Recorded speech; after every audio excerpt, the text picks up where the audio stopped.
Hi, I'm Bill O'Reilly. Thanks for watching us tonight. What the heck happened last night? That is the subject of this evening's Talking Points memo. Boy, do I have a story to tell you about the presidential vote. So perk up. Here we go. I thought Mitt Romney was a good choice to run against President Obama because of his economic experience. Also, the governor is a free market capitalist and offered a stark contrast to the president, who wants the federal government to drive the economy.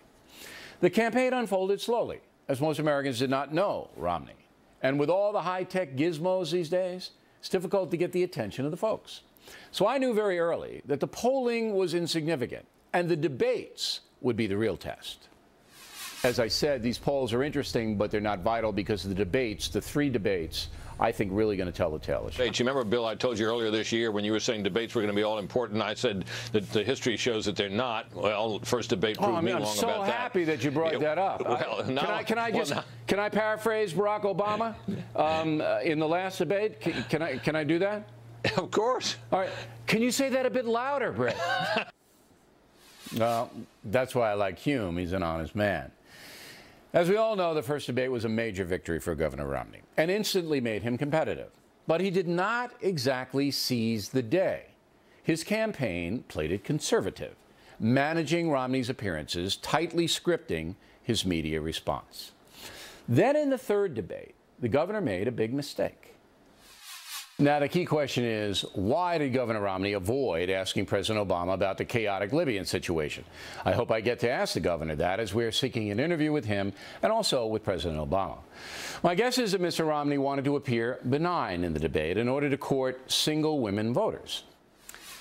The reason Mitt Romney should have confronted the president over Libya is that after the debate, the media would have been forced to cover the story, which is a major embarrassment to the president and speaks to his overall leadership. It's not just about Libya. It's about honest representation in the Oval Office. And it's about effective anti-terror measures. Romney should have made that issue center stage. Because he did not, the press and the voters basically ignored it. Still, after the third debate, Romney had some momentum. But it was suddenly blown away by Hurricane Sandy.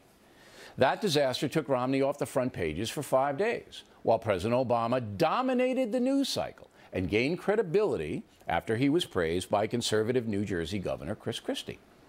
Obama supporters were delirious with joy after Sandy. I'm so glad we had that storm last week, because I think the storm was one of those things. No, politically, I should say, not in terms of hurting people. The storm brought in possibilities for good politics. Exit polling yesterday showed 42% of those who voted, 42%, said President Obama's response to Hurricane Sandy was an important part of their decision. Also, 9% of those voting yesterday said their decision was made at the last minute, and the storm was fresh in everybody's mind. But Sandy did not directly re-elect President Obama. Hispanic Americans did, breaking 71% for the president. Despite all of that, Mitt Romney could have won the election had he recaptured momentum last weekend. It's like a sporting event. The team with the mo in the last few minutes of the game usually wins. But the Romney campaign did nothing, nothing, in the last few days to jumpstart the governor. Local campaigning is never enough. If Mitt Romney had a guy as smart as Obama's chief strategist, David Axelrod, the governor would be celebrating, I should say, tonight. Talking Points believes that by not emerging aggressively after Sandy, Romney cost himself the presidency. And if the election had been held 8 days earlier, the governor would have defeated Barack Obama. Now, going forward. Some folks are despairing today. Mike Ballinger, who lives in West Hartford, Connecticut, wrote, "We have lost our American way of life." There's some truth to what Mike believes. Dennis Miller has a similar take coming up. But the truth is, the USA is a rapidly changing country, and the Republican Party has to rethink strategy. In hindsight, Senator Marco Rubio would have been the best choice to run with Mitt Romney. It's not a knock on Congressman Paul Ryan. He did very well. It's just that the GOP needs to send a powerful signal to Hispanic voters that the party respects them. Hispanic American voters cast approximately 11 million ballots yesterday. 11 million. Obama beat Romney by less than 3 million in the popular vote. The good news for the Republicans is that the pressure is now on President Obama and the Democrats. If the economy doesn't improve dramatically over the next 4 years, the Democratic Party will evaporate. Simple as that. What is more complicated is the mindset of the American people. As I reported last night during the election coverage, about half of all American homes are now receiving some kind of government entitlement. Some earned, some not. So any effort to reform or cut back on entitlements is a tough sell, but it's going to have to be done. President Obama won because he effectively put together a coalition of the willing, voters who had something to gain by keeping him in office. But with the nation heading towards financial insolvency, possible bankruptcy, that kind of where's mine attitude will eventually bring economic ruin. If Mitt Romney had forcefully made that case, he might have prevailed. This year, it was not enough to say what you would do. To defeat the Obama machine, you had to convince voters there's danger in the president's policies. Mitt Romney could not convince enough independent voters of that. The governor needed to overwhelm the electorate with points of doom because they're real. He needed to bring an urgency to his presentation. He did not, preferring to campaign the old-fashioned way. And by the way, stock market tanked today, down 313 points, in response to the vote. Wall Street worried about Obama economics going forward. As far as moving the Republican Party further into the conservative precincts, the numbers simply aren't there. Exit polling found that 35% of voters describe themselves as conservative right now, 25% liberal, 41% moderate. So while the right is still powerful, ideology is not going to win a national election any longer. The president is indeed a liberal guy, but he ran as a populist who wants to give working Americans a break. His acolytes pushed the far-left nonsense. He didn't. However, behind the scenes, Mr. Obama has embraced just about every far-left cause. And that is cause for concern, because in his final term, only the House of Representatives stands between Barack Obama and a far-left ideological administration. Thank God for that check and balance. On a personal note, Americans who voted for Mitt Romney are understandably disappointed tonight, but should accept the situation, setting themselves up as the loyal opposition. That's the way it's always been in America. I believe things happen for a reason, and that fate swings hard and in unexpected ways.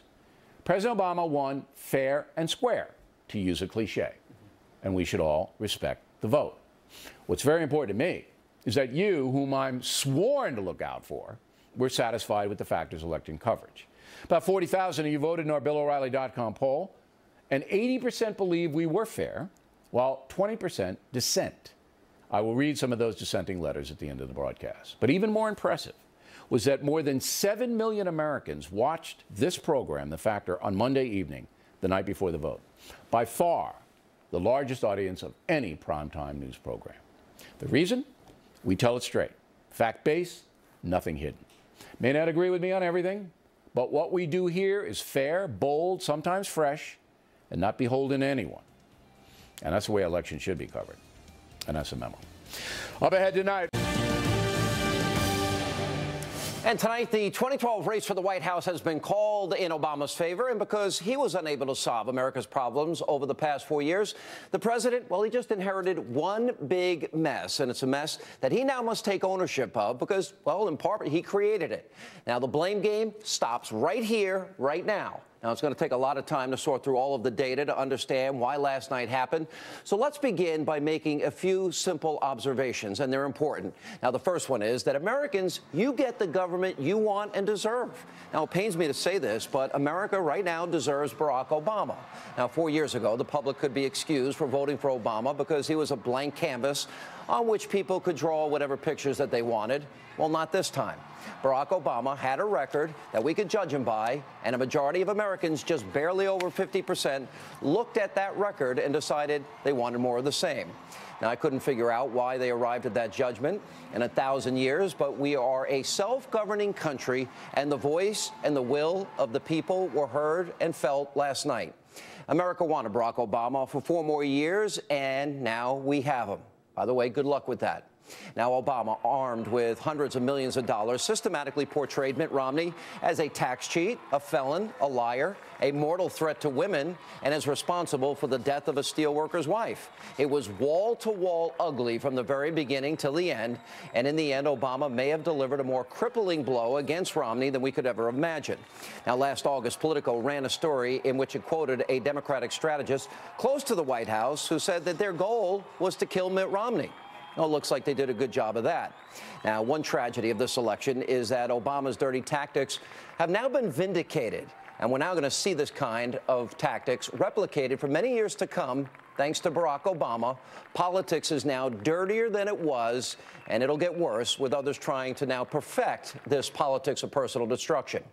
Now, obviously, we all wish the election had come out the other way, at least I do on this program, and the prospect of 4 more years of Barack Obama as president is not one that sits well with me, but, well, we can't give up the fight for the causes that we believe in and the country that we so love.